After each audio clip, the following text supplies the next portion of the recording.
this particular one is about doing the meditation on skeletons.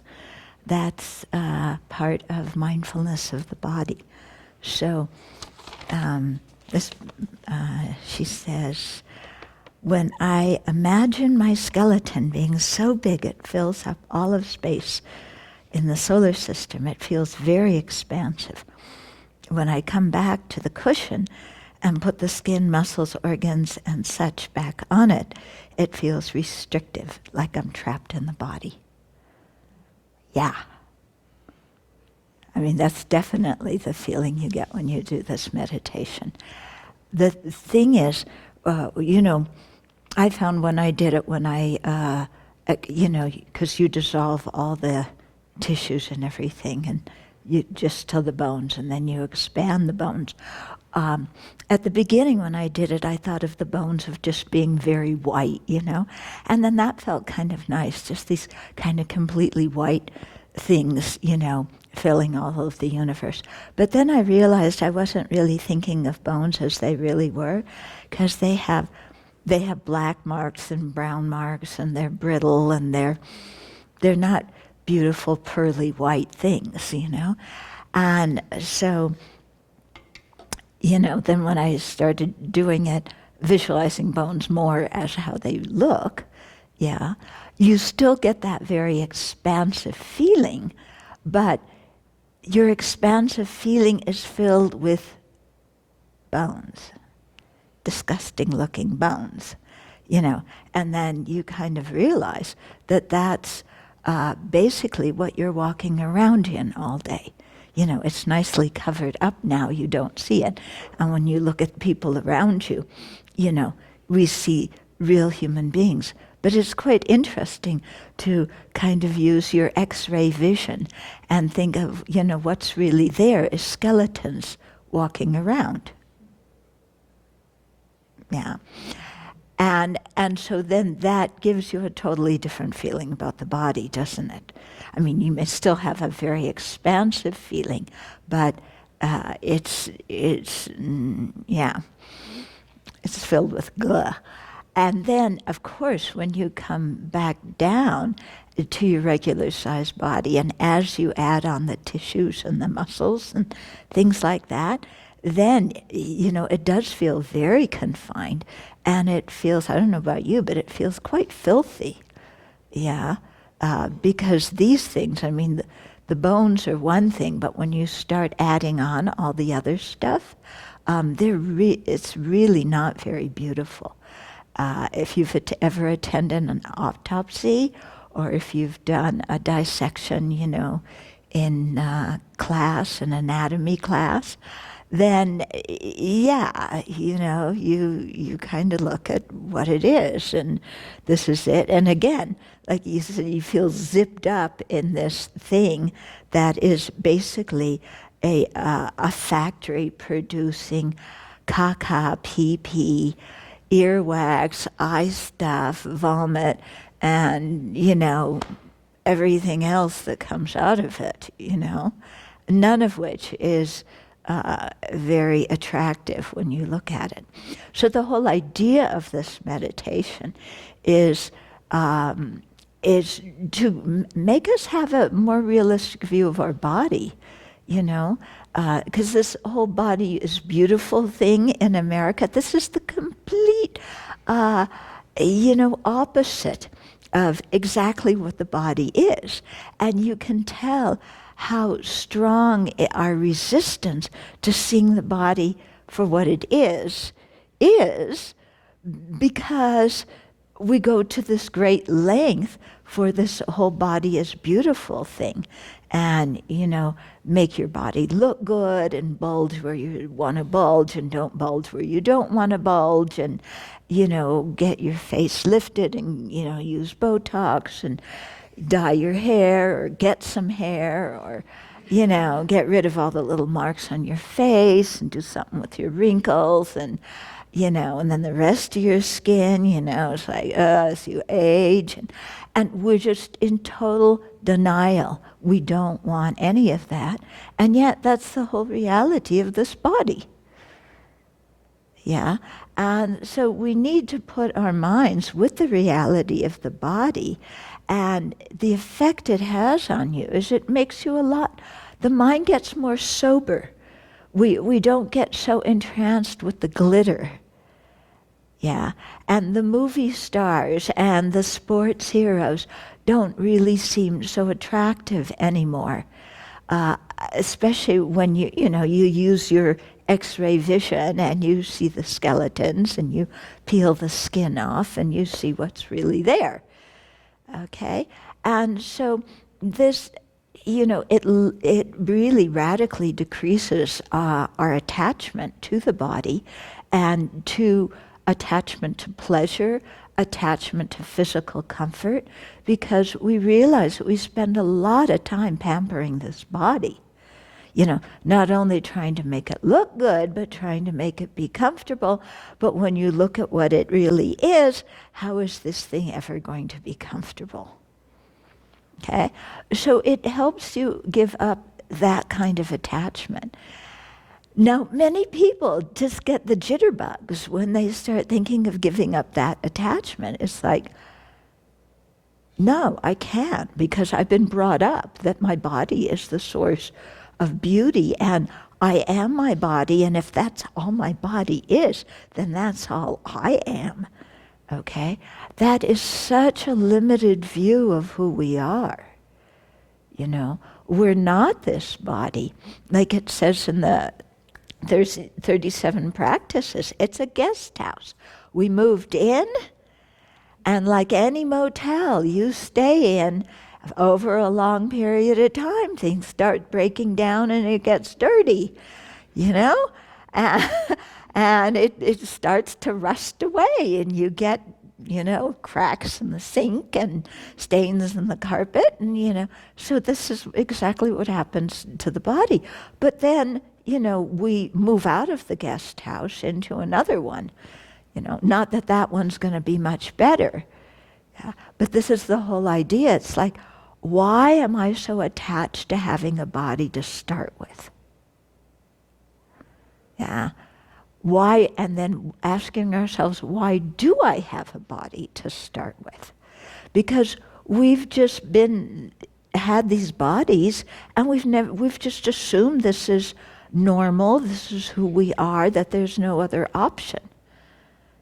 Yeah, nobody ever taught us that there's other options. Yeah, and so here's where you really go in deep in your meditation, and you see, the body is not who you are. Yeah, when you analyze who you are, definitely the body is not it. Now, more often than not, we associate the mind with the self or the I. But definitely, how can our body be us? It's just the motel room that we're living in temporarily. Yeah. So, nothing, because it's temporary, no sense of being so attached to it. Yeah. And then to really question, well, why am I in a body to start with? Due to afflictions and karma.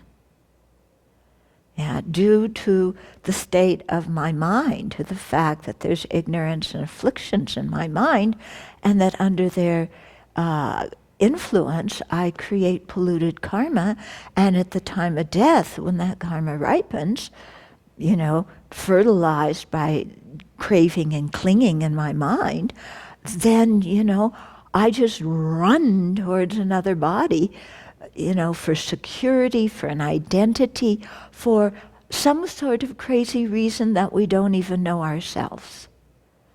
Yeah, and then kerplunk, there we are in another body that gets old and sick and dies. And then you think, I've been doing this since beginningless time.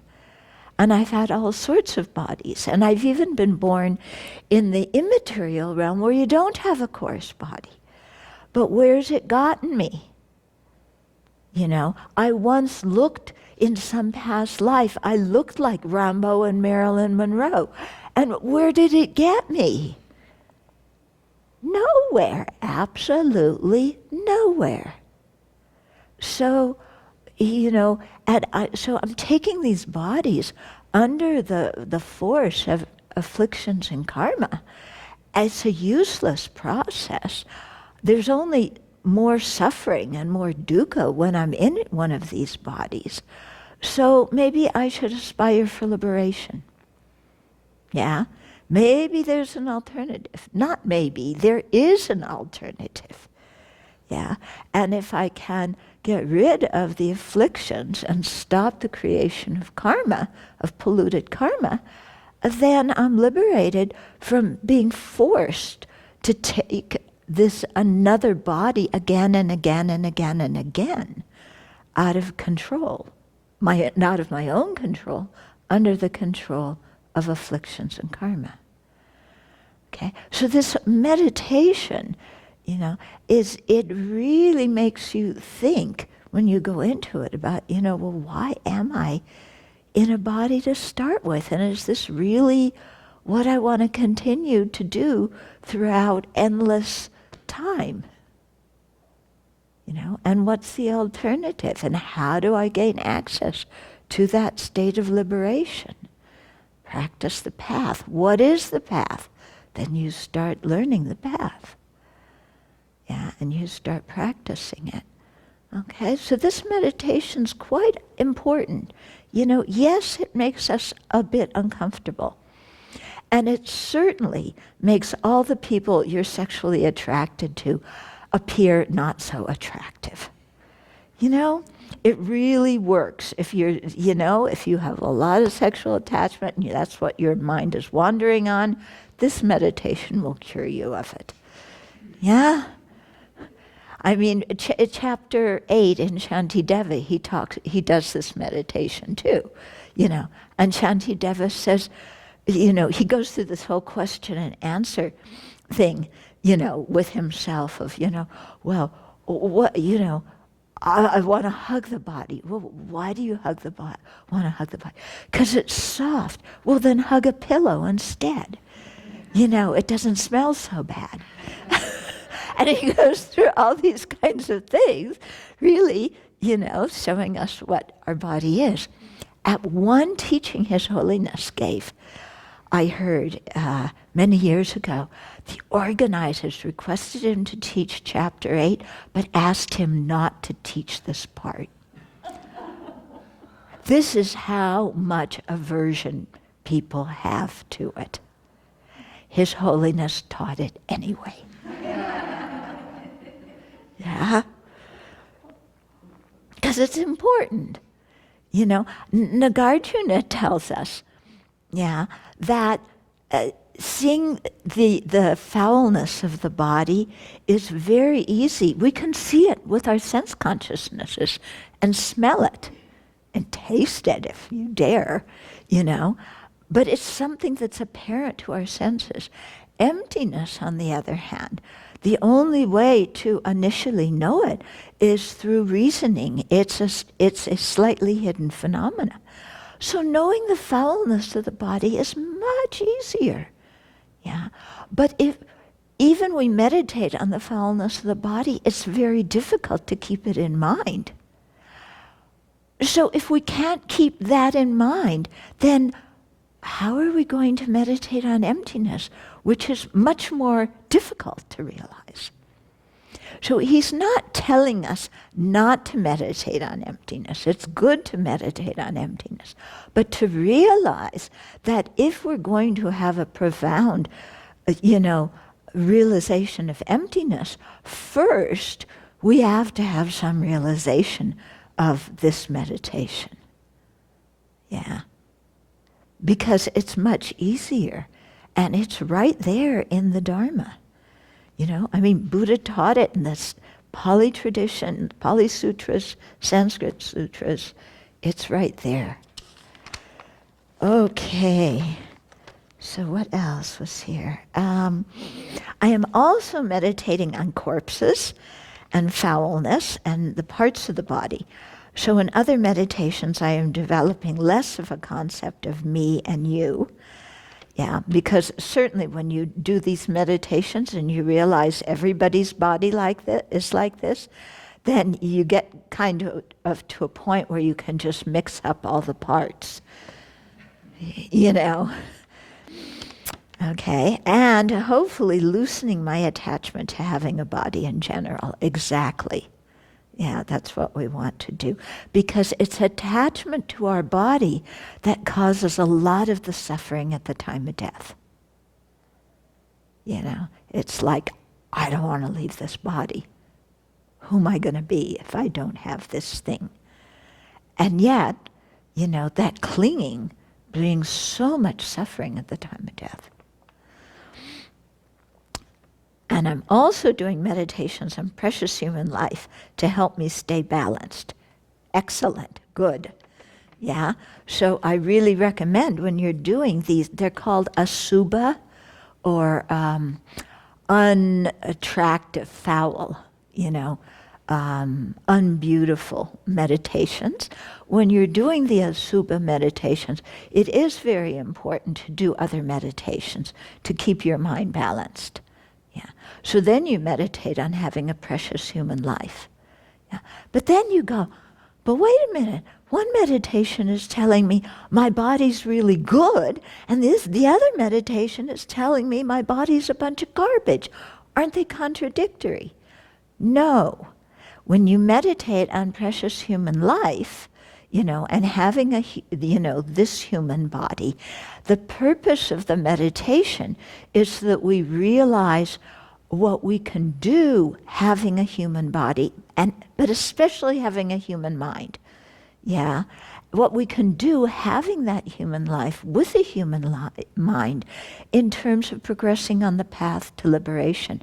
And that's what we want to get out of meditating on precious human life, to feel really uplifted, enthusiastic, you know, like we have this marvelous opportunity. When we meditate on the asubha meditations, it's for a different reason. It's so that we get more realistic about what our body is and develop renunciation of samsara, so that we can actually develop a very strong and pure aspiration for liberation. Okay, so the purpose of the meditations are very different, and they're not contradictory. Yeah, because even when we have a precious human life, this body is still garbage. But when we do the meditation, we're not meditating on the body being garbage. We're meditating that having a human body gives us a human mind, and look at all the wonderful things we can do with a human mind, you know, in terms of freeing us from samsara and attaining not only liberation, but full awakening.